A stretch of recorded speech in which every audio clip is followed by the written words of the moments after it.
Isang mapagpalang araw mga lods.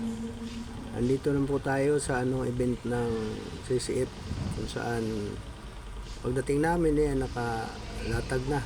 Nahuli kami ng preparation mga lods. Isa po kami mga lods sa mga volunteer worker ng CCF. Mga lods, sundan nyo lang yung video namin kasi papakita ko lang dito yung mga preparation namin, yung mga ginagawa namin sa pagkatapos ng event. Yun lang po mga lods. Couples night po ito mga lods ng CCF Taytay. Yung mga kasamahan ko mga lods, yung mga anak na kasama. Mga lods, dito po yung quarter namin sa mga worker, mga workers. Ayan si Erenia mga lods. No.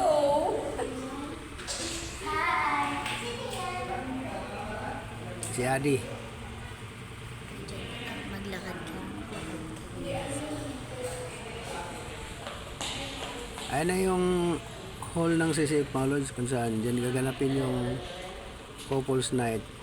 Marami-rami rin mga lods. Mga 200 couples yung atin dyan. Grabe yung preparation namin dyan. Pati sa pagkain. Kami din nagpapak ng mga pagkain. Nagre-repack. Ated na.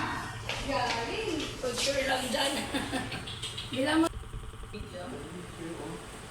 Nakaganong pa nga ako. Yan, mga kasama namin mga lods. Hello. Kasi ayaw gumano. Dalawa.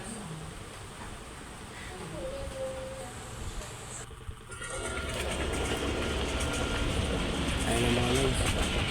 Sa part na yan, galing kami sa baba. Kinuha namin yung mga pagkain. Nagtutulak po kami paakyat. Kung kami dumaan sa rampa mga lods. Kasi mabigat yung dala namin, bawal na sa elevator. Tama mga lods, preparation na namin yun sa pagkain.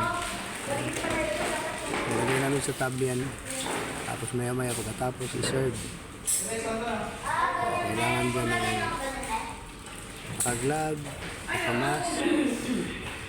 Yan yung preparation namin. Kasi doon pa kapitbahay namin mga lods. Yung leader namin si Michel Suroy.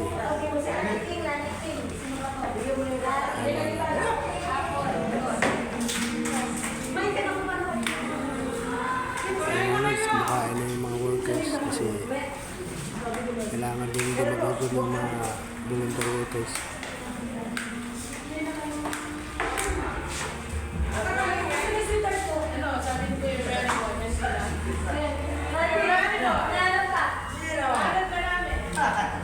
Kain na tayo.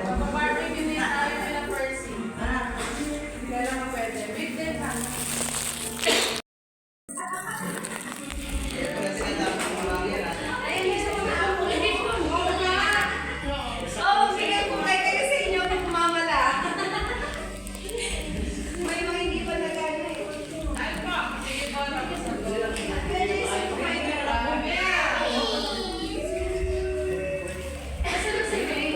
Hanggang dito na yung video ko mga lods. Bye bye.